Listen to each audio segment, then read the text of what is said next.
Hi, in this video I'll be covering the main line of the Catalan, which after d4, knight f6, c4, e6, knight f3, d5, g3, bishop e7. Here, black, instead of taking on c4 immediately, which is the open Catalan, black plays bishop e7, and after bishop g2, castles, he now takes on c4, which is the classical main line. And instead of closing the position with c6 or knight d7 followed by c6, which are his other options, he chooses to take on c4. And after white plays queen c2 to free capture the pawn, he has a few options, the main one being a6.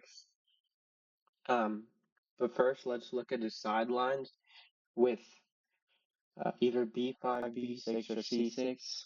After b5, holding onto the pawn, white can play a4, immediately undermining it, and then uh, black should play b4, because if he tries to defend it with a6, then after takes he can't recapture because of the pin on the a file. And if c6 after takes knight g5, he can't save his rook because he would like to play knight d5, but now we're also threatening mate on h7. So after a4, he can also try bishop b7 and sacrifice a pawn after takes a6, pawn takes, knight takes, and queen takes c4. But after bishop d5 and queen c3, white is just up a pawn. But black has some compensation, but a pawn is still a pawn, and white has a small advantage here. So after b5, a4, and black plays b4 here, white should play knight d2, attacking the c4 pawn and attacking the rook at the same time. And black has the options of c6 and knight d5 here. After c6, knight takes c4, queen takes d4, rook d1, queen c5, bishop e3. We gain a few tempo on the queen, and then after queen h5, knight d2, knight g4. We play knight f3 to defend h2, and after takes, knight takes a5, knight d4. White is a pawn down, but has more than enough compensation, and he's a little bit better here because all his pieces are active. c6 is a huge weakness, and white can pretty much regain that whenever he wants.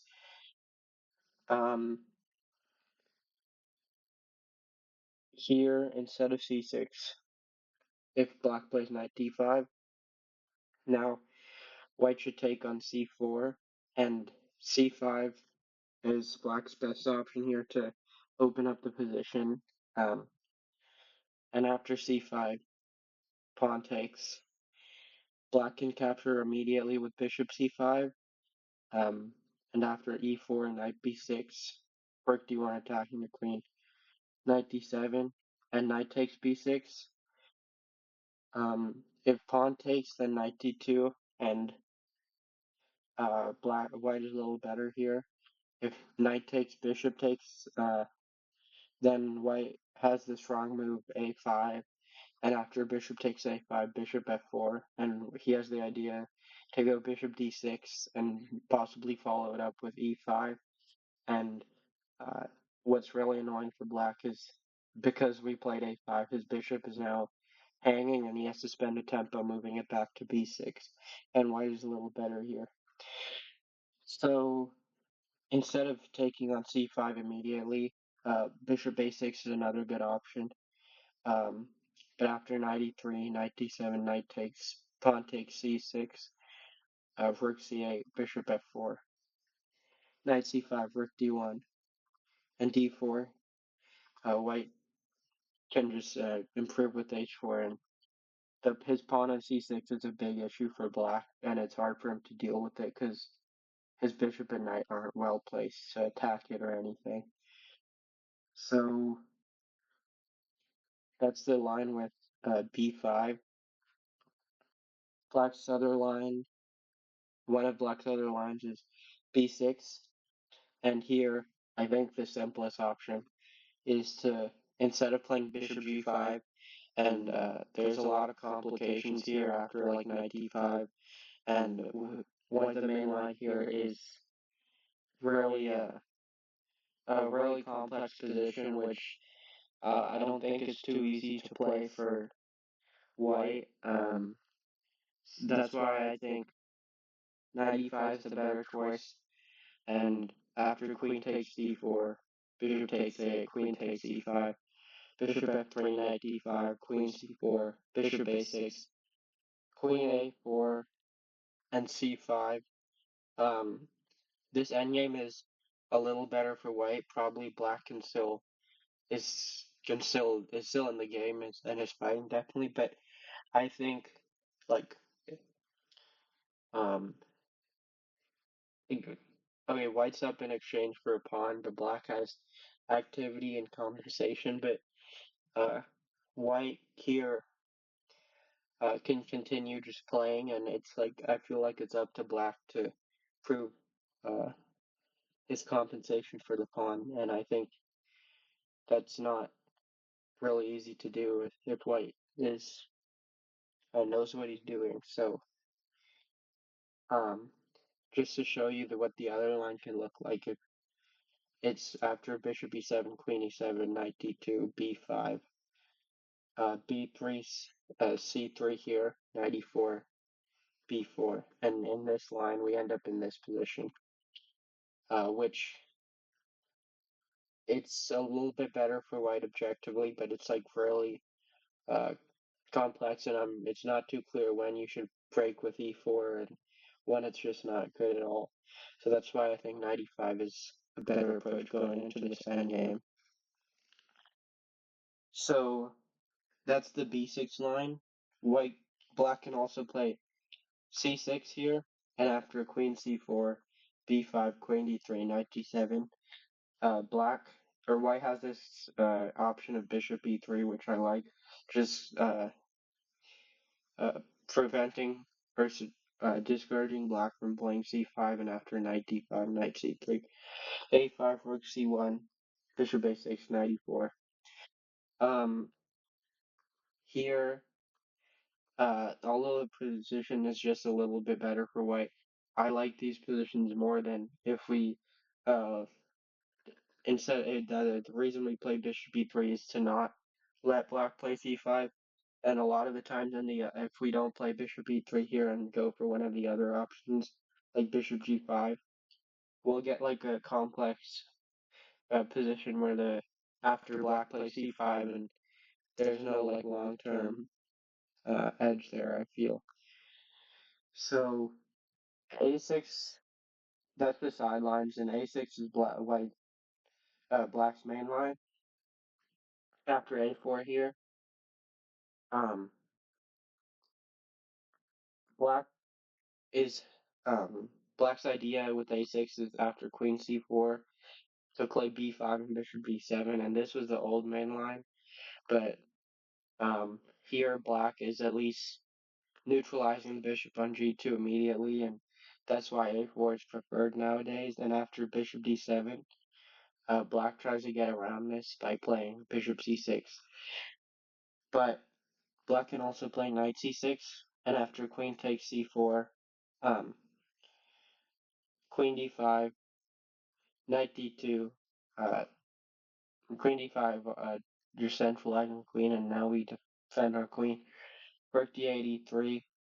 Um, the endgame here is a little more pleasant for white, and if queen h5, we can play h3.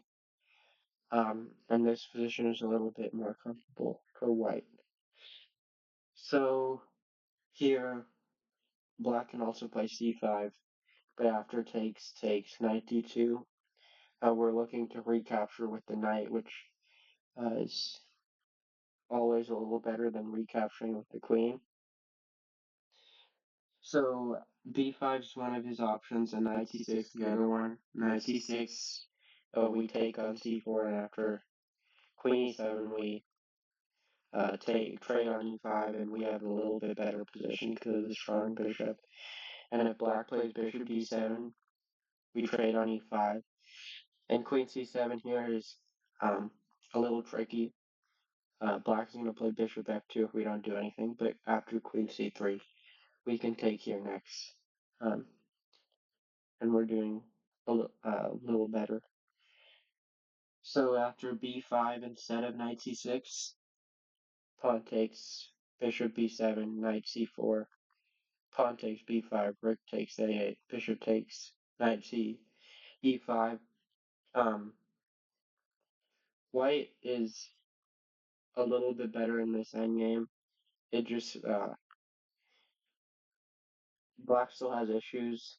Um, like it's unclear how black is going to coordinate its pieces and develop. Um, and white is a little more active, so white has a small edge here. But after bishop d7, which is the main move, white should take on c4 here. And after bishop c6, try to neutralize the bishop on g2. Uh, Black or white plays bishop g5 here, which is the main move, and eventually white can take on f6 and play e4 or just try to control the central scores more well.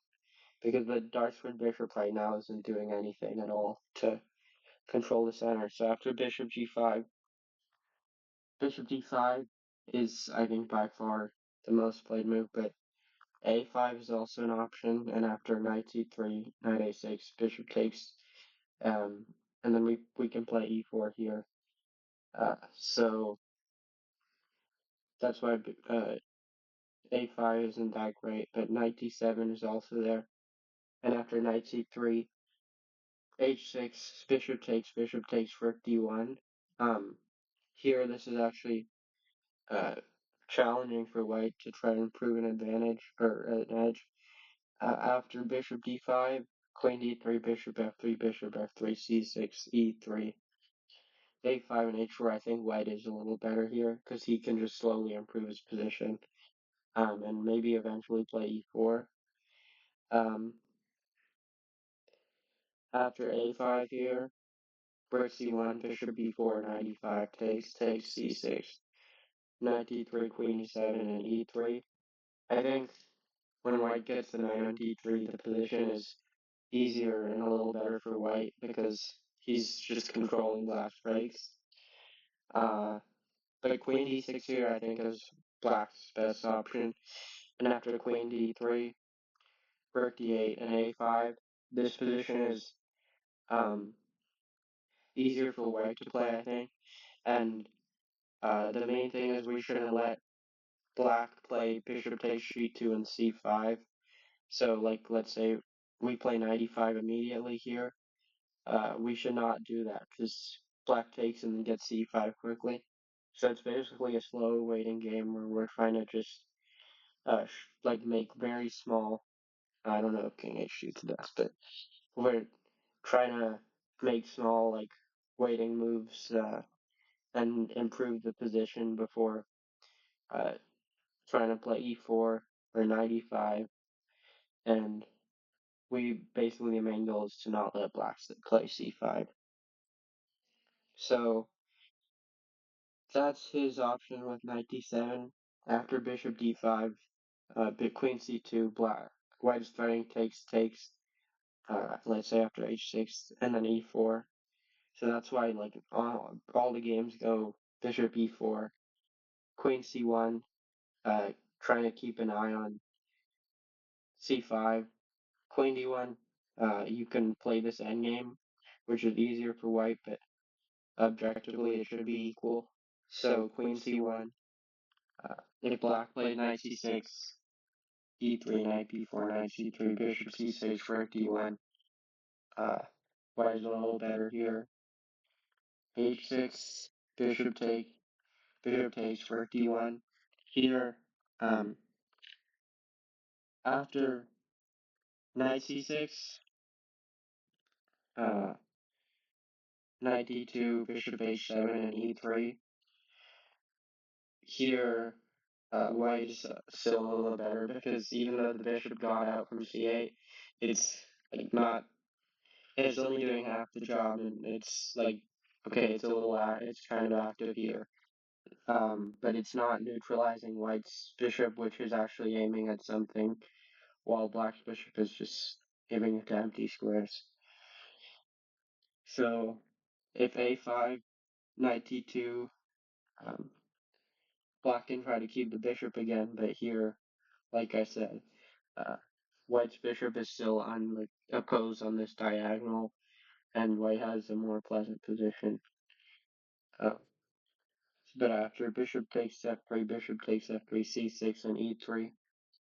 This is like the main line um, in this position, but here I think white has an easier position to play, and he has a lot of ideas like expanding with h4, h5, just improving with king g2. He can move his queen to like pretty much any one of these squares depending on the position. Play knight c4, put a rook on c1, but and just like slowly improve his position. So I think this position is overall like white has a small edge here. That was this is all the theory there is really is in this classical main line after uh, black takes on c4. So um, thank you for watching. I hope you enjoyed, and I would appreciate it if you liked and subscribed. Bye.